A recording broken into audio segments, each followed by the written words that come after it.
Guys, happy Sunday to everyone, guys. So sad no na may typhoon, katatapos lang ng typhoon sa Cebu. Sa Catanduanes lahat. Napakahirap isipin at masakit kahit hindi naman kami talaga ang natamaan. Pero napakasad sa dami-dami namang namatay. Ngayon may bagyo na naman. My God. Let's say that we are so blessed ng Davao City ay walang ganyan, no? Siguro ulan lang, maranasan namin mamayang gabi, ulan lang yon. So, hindi naman ako nag-worry din sa ulan. Nag-worry na ako pag mag-heavy rain, yung roof namin, yung bubong namin, ay sigurado akong matutuklap. Simpleng hangin pa nga lang, dito sa nirintahan naming bahay, nagsisiliparan na yung mga bubong.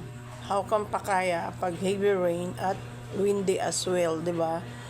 So yung roof namin talagang matatanggal na yon.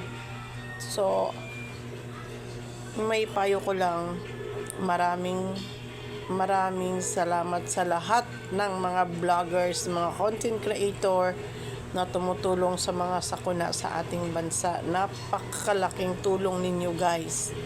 Mabilis pa kayo sa alas 4, guys.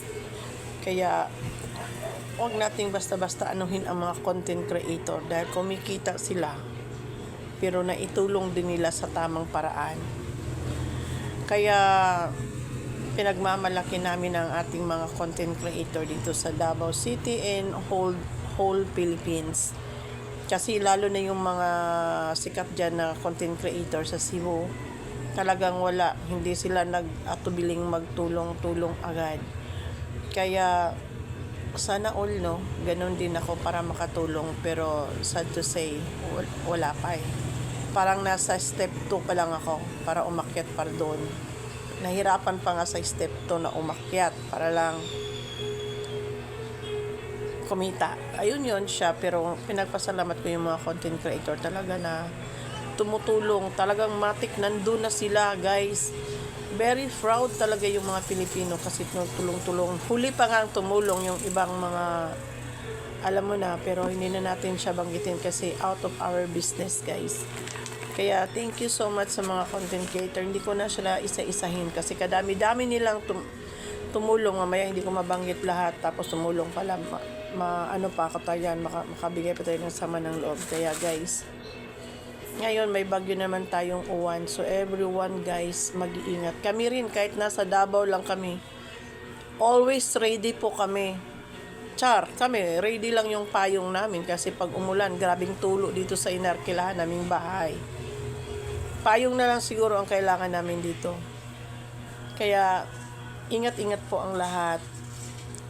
Kahit wala man sa atin yung bagyo, dapat always ready para kasi bagyo nga yan, hindi natin alam kung saan yung hindi naman perfecto yung pag-asa, di ba?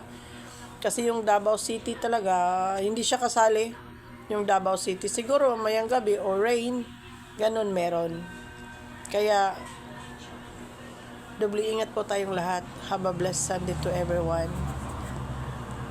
Condolences sa lahat ng mga nawalan sa Cebu, kahit sa saang lugar. I pray for you, guys. Thank you so much.